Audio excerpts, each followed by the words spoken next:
Dieu qui a créé le ciel et la terre a des serviteurs qu'il envoie pour venir résoudre les problèmes de son peuple. Comme j'ai dit tantôt, Moïse est venu et a apporté la délivrance. Moïse est venu et est venu avec la volonté de Dieu de changer les vies du peuple d'Israël. Changer le niveau de vie. Dieu dit, j'ai vu et j'ai entendu leur cri. Nous avons là Exode 3 qui nous parle de tout. Parce que moi je vais parler un peu en montrant, en m'appuyant sur la parole de Dieu qui est le standard de tout. Exode 3. Moïse faisait paître le troupeau de Jéthro, son beau-père, sacrificateur de Madian. Et il mena le troupeau derrière le désert et vint à la montagne de Dieu à Horeb. L'ange de l'Éternel lui apparut dans une flamme de feu. Ça c'est verset 2. Au milieu d'un buisson, Moïse regarda et voici le buisson était tout en feu. Le buisson était tout en feu. J'ai ma Bible ici avec moi. Voilà.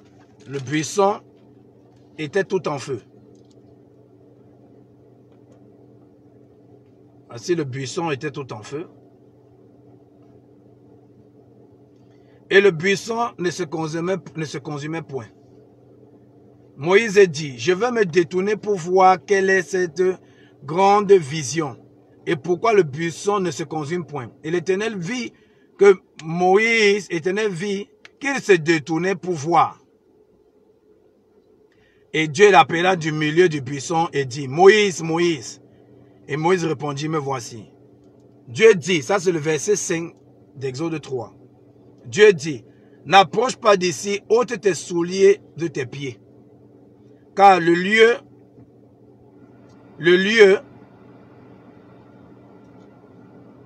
sur lequel tu te tiens est une terre sainte.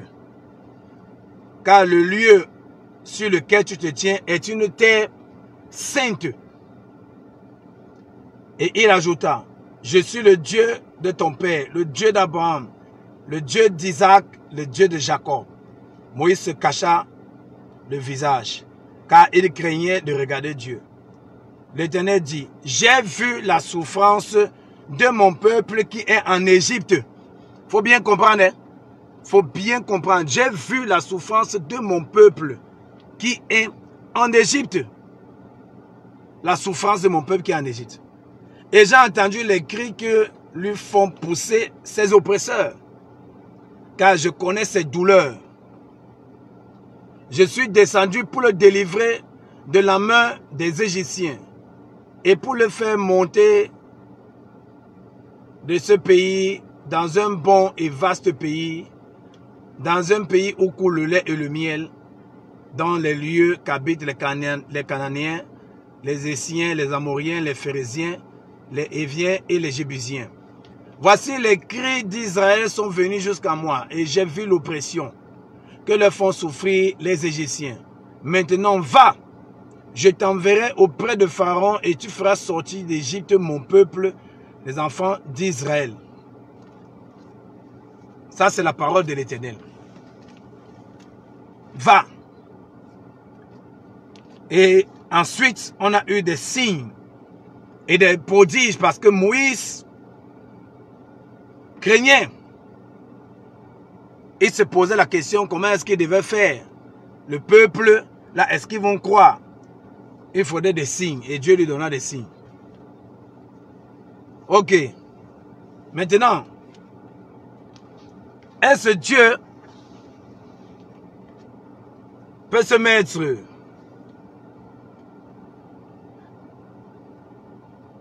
en train d'envoyer ou bien de gérer les problèmes de ses enfants avec le football? Non. Non. C'est impossible. La preuve, tout ce qui se passe et tout ce que les gens vivent, même la CAN qui s'est produite, nous aimons le foot, on aime regarder, mais est-ce que ça a changé les conditions de vie de quelqu'un? Ça n'a changé aucune condition de vie. Ça n'a changé aucune condition de vie. Les gens souffrent. Les gens souffrent et en plus on venait de traverser une période de crise, le Covid, qui a entraîné tellement ça. Il y a une crise économique qui a eu partout dans le monde entier. Les gens ont vu leurs entreprises, leurs activités chuter. Les gens ont vu, il y a eu des cas de décès, d'autres qui les aidaient, qui ne sont plus. Ça n'a pas changé. Ça n'a pas changé. Est-ce que ça a amélioré les conditions de chômage? Non. Le chômage continue. Le chômage continue. Le chômage continue. Il continue et il grandit même.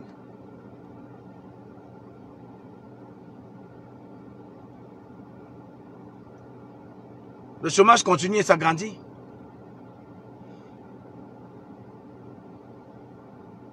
« 140 quelque chose de milliards pour un stade de football.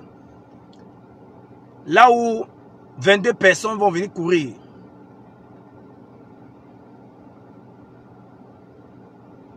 « 140, je parle seulement un seul.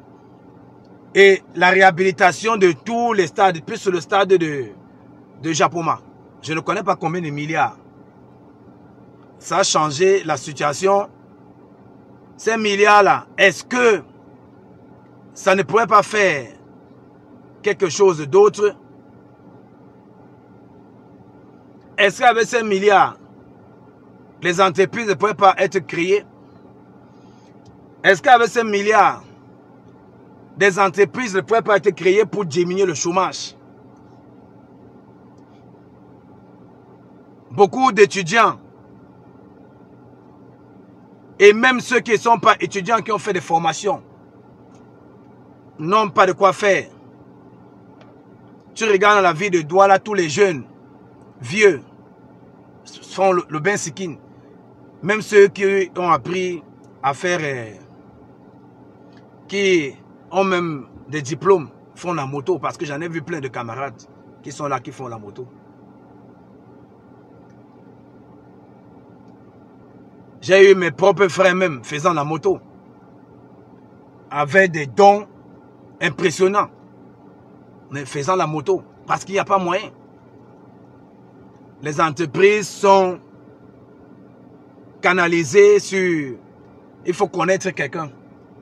Tu dois connaître quelqu'un pour travailler. Ce n'est pas la méritocratie. Je pense qu'il y a des problèmes internes dont il faut parler dans le pays, qui sont très importants, plus importants que le foot. Très importants. Et très importants.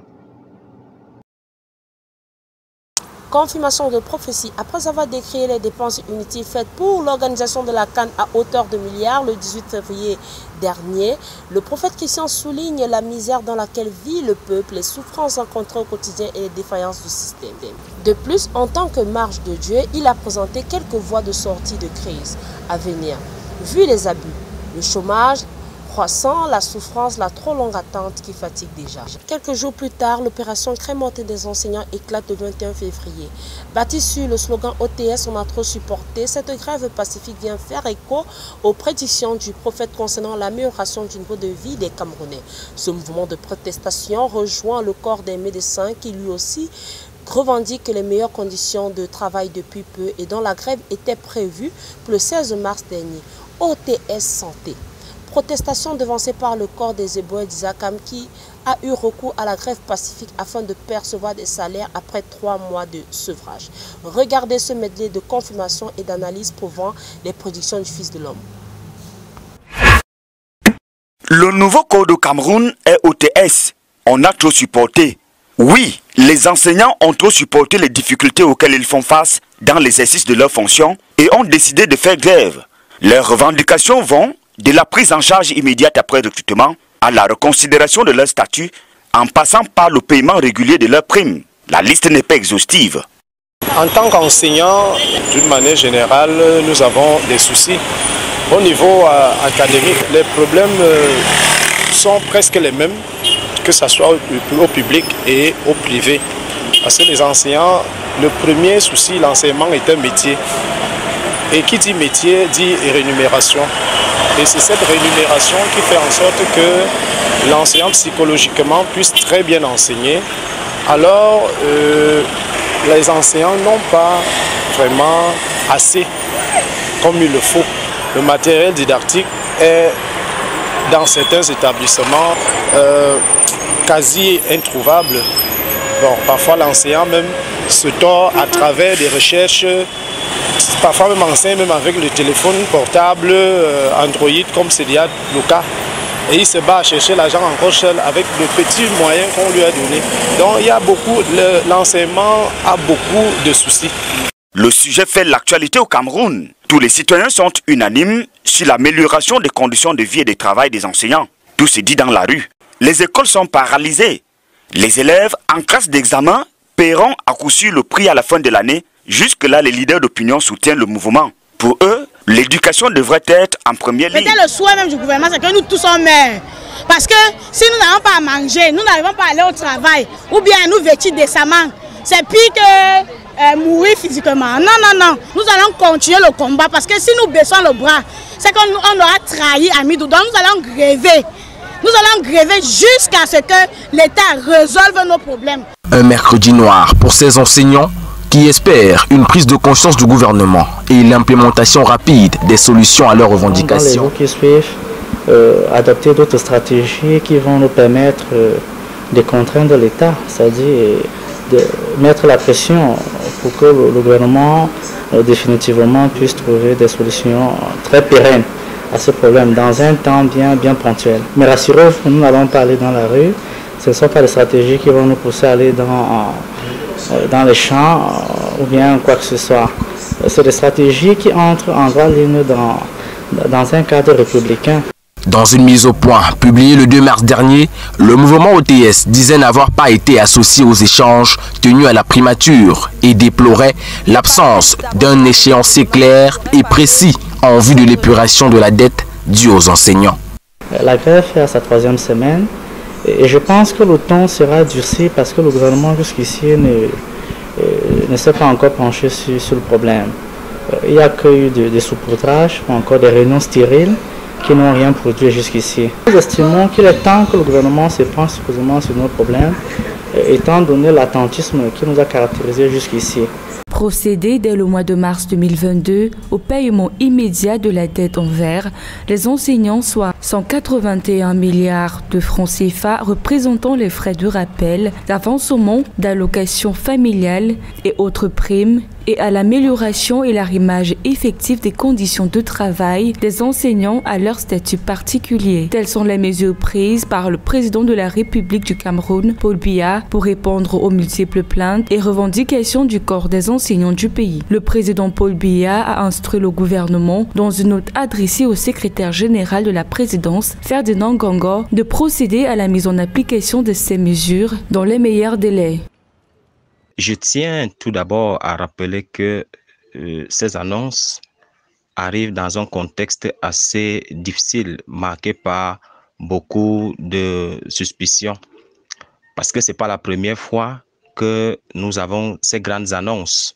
En grève depuis 3 semaines, les enseignants camerounais se plaignent de la non-redevance de l'État qui ne s'acquitte pas entièrement de ses responsabilités vis-à-vis du corps enseignant. Ce mouvement de grève, initié depuis le 21 février 2022, se caractérise par l'arrêt de la dispense des cours ainsi que l'organisation des manifestations publiques dans les établissements scolaires et dans quelques lieux publics. Il faut dire que ces mesures prises par le gouvernement sont d'une part une manière de décrisper l'atmosphère actuellement dans notre système éducatif. Mais elle ne saurait régler entièrement le problème des enseignants du secondaire. Outre les mesures énoncées plus haut pour répondre à la revendication des enseignants, il sera également question d'entamer la revalorisation du salaire de base des enseignants à 280 000 francs CFA pour les cadres A2 et 250 000 francs CFA pour ceux de la catégorie A, ainsi qu'à la revalorisation de l'indemnité de logement à 100 000 francs CFA pour les cadres A2 et 75 000 francs CFA pour les cadres A1. Pays par exemple que nous considérons comme développés aujourd'hui, ce sont des pays où les appareils idéologiques d'État sont très développés. Comprenez la France, la Grande-Bretagne, l'Italie, le Canada, les États-Unis. Là-bas, les éducateurs sont presque des demi-dieux. Parce que c'est ce qui rend la société assez forte quand on amène les citoyens à accepter l'ordre dirigeant par la persuasion. Bon, dans nos pays africains, je ne sais pas trop, mais nous sommes encore en train d'être obnubilés par le modèle des hommes forts. Devrait-on s'attendre à la fin de cette situation après les promesses faites par le gouvernement? Notre gouvernement, il est très coutumier des promesses non tenues. Donc chaque fois qu'il y a crise, on promet, on donne des engagements. Quand les gars vont baisser la garde, ils font faire confiance. On va les embrouiller sur le long temps. Et parce que, par exemple, il y a 2 jours, le secrétaire général de la présidence a pris un train de mesures. Elles sont bonnes quand vous les lisez. Ça aurait pu encourager les gars à reprendre la craie. Sauf que les mêmes mesures ont été prises il y a 5 ans, en 2017, quand il y avait des problèmes. Il y avait un échéancier fin pour que toutes les situations soient résolues 2-3 ans plus tard. Mais ce sont les mêmes situations qui sont décriées aujourd'hui. Et c'est surréaliste, c'est ubuesque. Vous avez des syndicalistes, il y a 5 ans, en 2017, qui se plaignaient. On a identifié les mineurs, les têtes. On les a mis à l'aise. Aujourd'hui, ce sont ces syndicats qui se retournent contre leurs propres collègues enseignants. Ce mouvement de grève des enseignants camerounais ne devait pourtant pas être négligé par les pouvoirs publics. Le pays a une idée de la situation actuelle dans sa partie anglophone. Situation partie simplement d'une revendication des avocats d'expression anglaise. Aujourd'hui, l'on parle d'une guerre de sécession. Cela a soulevé au sein du corps enseignant, puisque le collectif baptisé On a trop supporté l'a réitéré sur les pancartes tenues par des enseignants. Le Cameroun a dépensé des centaines de milliards de francs CFA pour construire les stades, pour octroyer des avantages à certains hauts fonctionnaires.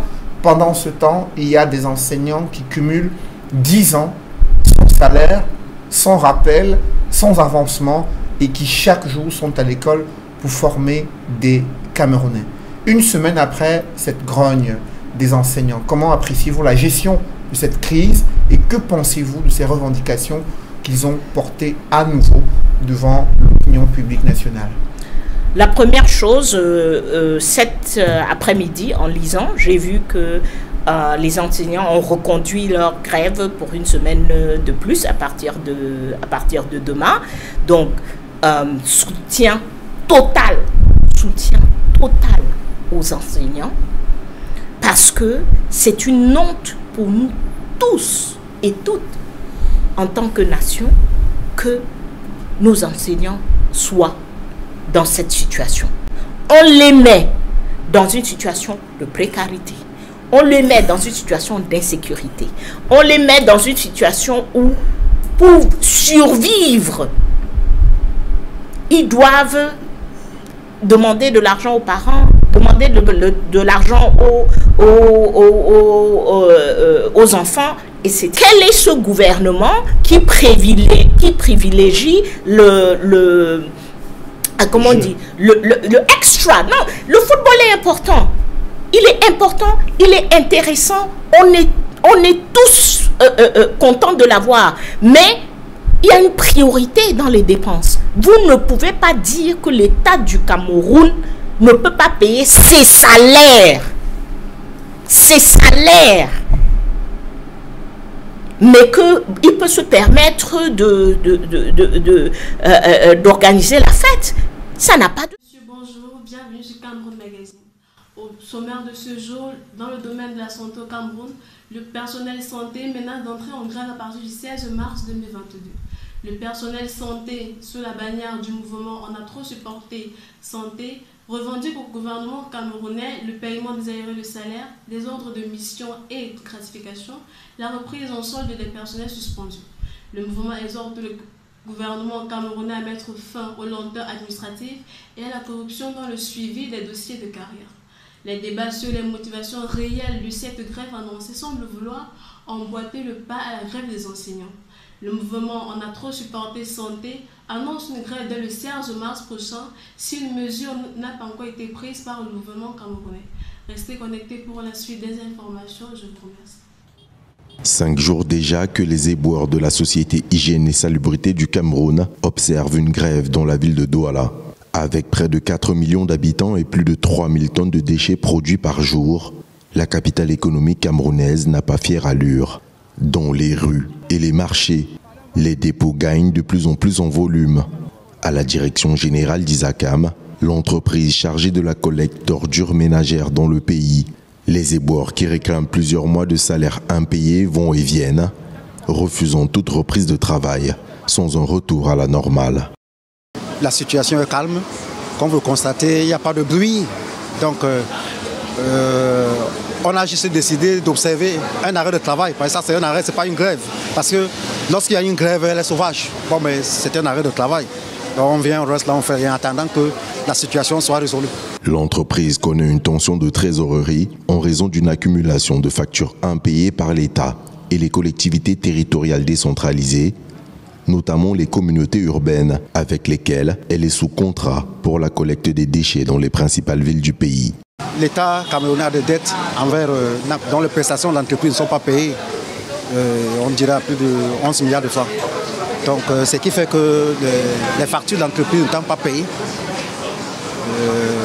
Nous avons cumulé 3 mois de salaire impayé. Voilà pourquoi il y a cet arrêt de travail. Les éboueurs appellent entre autres à une revalorisation de leurs conditions de travail, notamment à une meilleure assurance maladie. Au mois d'août, l'entreprise présentait pourtant à l'opinion publique un parc de 100 camions flambant neufs devant servir à la gestion de la salubrité.